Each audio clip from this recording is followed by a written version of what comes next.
Welcome to Baystate. I'm sorry that you couldn't be here for an in-person interview, but if you were here for an in-person interview, you would get our spiel related to research. So we're going to give you the spiel so you can hear the deal about research at Baystate.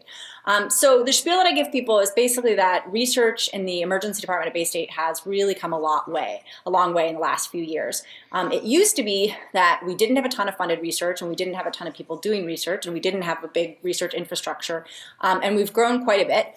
And we now have quite a bit more funded researchers, studies that you can be part of, and an infrastructure to support you in your own research goals. So we're going to introduce ourselves, talk a little bit about who we are and the research we do, and why we decided to work at Baystate.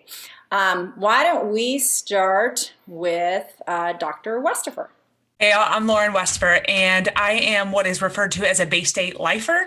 I rotated here as a med student, loved it, so I came to residency here, couldn't possibly leave, and I wasn't sure what I wanted to do, but I knew that critical appraisal and understanding literature was super important throughout my residency, and I was trying to figure out what's the coolest fellowship to do, and I met Bill, who was a fellow at the time, and was convinced to do the emergency medicine research fellowship, sort of a little bit under his mentorship.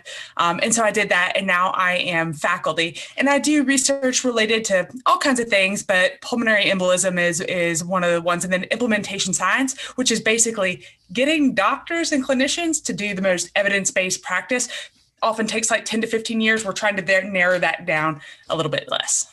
Hi, everyone. My name is Bill. So research. So I was not going to be a researcher. I definitely was not going to be a researcher in residency. I did residency out in Oakland, California. And it was kind of towards the end, kind of mid or towards the end of my residency career that changes in education, especially social media, which Dr. Westifer is a leader in, and others started to come about. And so I felt like for my own education that I wanted to learn more, and I wanted to actually study whether these were effective. So I came back home with my wife and family to Massachusetts and did the 2-year research fellowship at Baystate, where I got a master's degree at Tufts.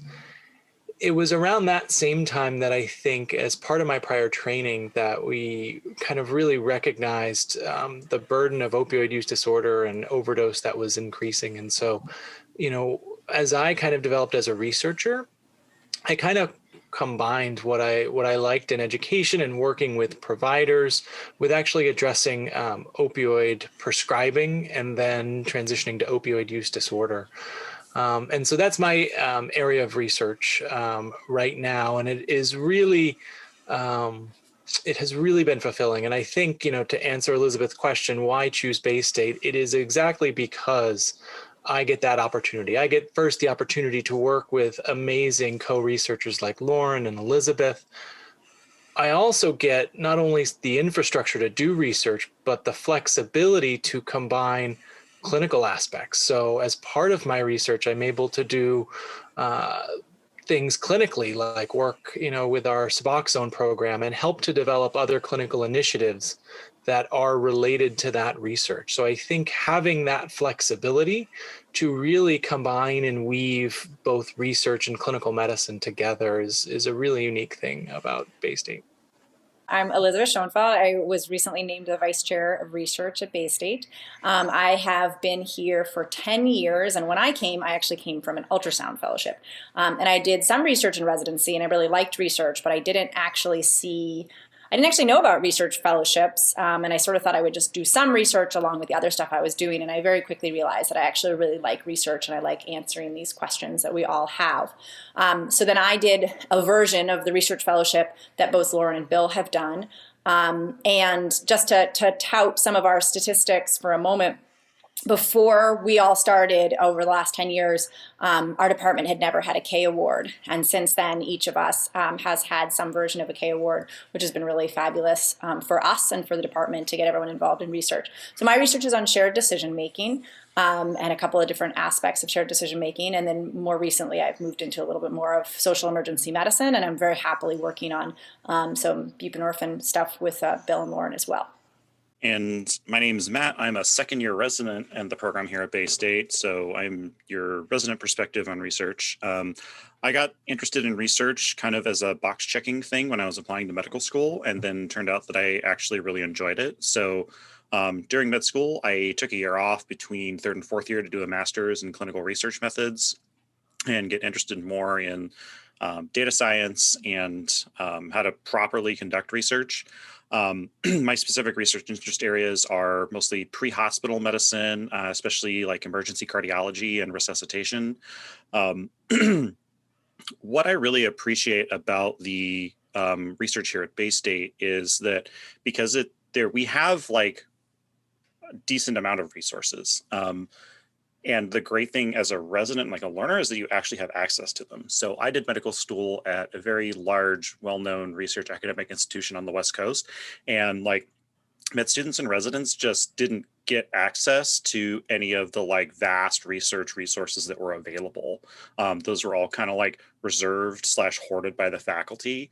But here at Baystate, like you get access to the research coordinators and you can talk to the statisticians and the bioinformaticists, and you can really be as involved as you want and get as much help as you want. And especially because this is also like a growing up and coming part of our department. Everyone here is somewhat earlier in their career, young, excited about taking on mentors and tutoring people. So it's really not hard to get mentorship and to have your questions answered. So the friction for being involved in any kind of project is just zero. It's I have been super happy and have been able to like engage in stuff and get help with things, and like kind of learning to navigate the system here to do my own projects has been far easier than I could have ever imagined. And I'm just over the moon to be here with these fabulous people and to have access to all the resources that we do for doing research. We've talked a lot about kind of like, oh, we have like more resources than we used to, but we haven't talked about what those are. I know one of the resources I think has been, I didn't discover it till a little bit later on, but it's the Institute for Healthcare Delivery and Population Science, which is basically this, we call it the IHGPS, but it's this network of researchers, everyone from biostatisticians and data analysts to our people that have R01s and have sort of very well established careers in research. But the cool thing is it's not just emergency medicine. So we kind of can break down some of those silos to look at problems. So for example, one of my primary mentors is actually a hospitalist, but a problem that we all have is managing patients with pulmonary embolism. And we kind of work together to identify a problem, which is we're not discharging enough patients, which is sort of an interdisciplinary problem. You have internal medicine, you have hospitalists, you have emergency medicine, you have primary care physicians, and you have to all work together. And so it's really neat to have this institute where we come together, we can pitch study designs, get feedback on our projects, use the biostatisticians, but really sort of help move projects along that are probably going to succeed because they're really successful people involved, but also because you've got that collaborative nature. I think one thing that we've alluded to is Baystate is a place that there's a lot of need and there's not as much research as some other institutions that are just as big. And one of the things about that means that if there is something that you are passionate about, we really encourage you to do it and we want you to do it. And if there happens to be someone who's also doing research in that area, then that's great. If you want to do shared decision-making research with me, I'm super excited to work with you. But if you have something that doesn't fall under one of our areas of research, we'd still love for you to do it and we can support you in doing it. And there's a need for it because we're not a massive research institute, there's not 20 researchers ahead of you who are already working on that problem.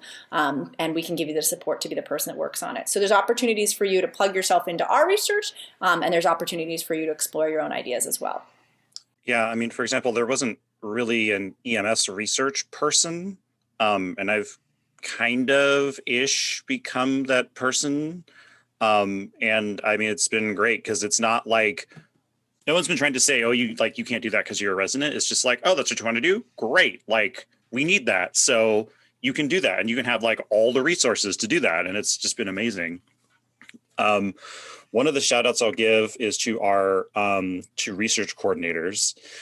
They make life so easy especially as someone who's like new to the system and trying to learn how to navigate things like submitting to the IRB is probably the first thing I talk to them most about, or like what are the policies I have to worry about with like this data and stuff like that. They're just so on top of it, and they've kind of just like handled a lot of like IRB submissions and stuff for me. They're just like, here, just like fill out this Word document and then just like, we'll take care of it. And they just like send me my IRB letter later. And it's amazing, because that was like one of my biggest fears coming to a new place is like, I had just figured out like how to like navigate the IRB in a timely fashion where I was in mid school. And now I was here and it's like, oh no, now what?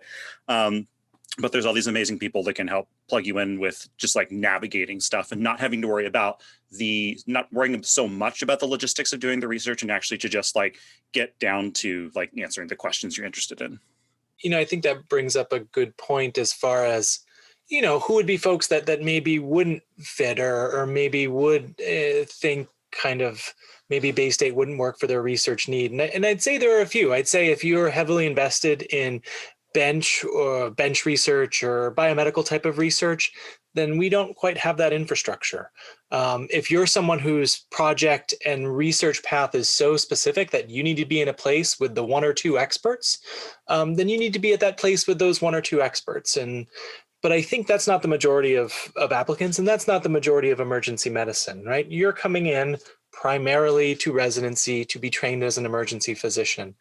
And I think really the benefit of Baystate is we view our job as we want to expose you to research. We want to show you what it's like to be a clinician researcher, to balance both of those roles and to do research that actually matters to patients. And so really you kind of get to decide how much of that is. If you just want to get a little exposure and say, hey, that's not for me, then that is completely fine. If you, like Matt and others, say, no, I really want to pursue this, then we have a lot of resources available to help you.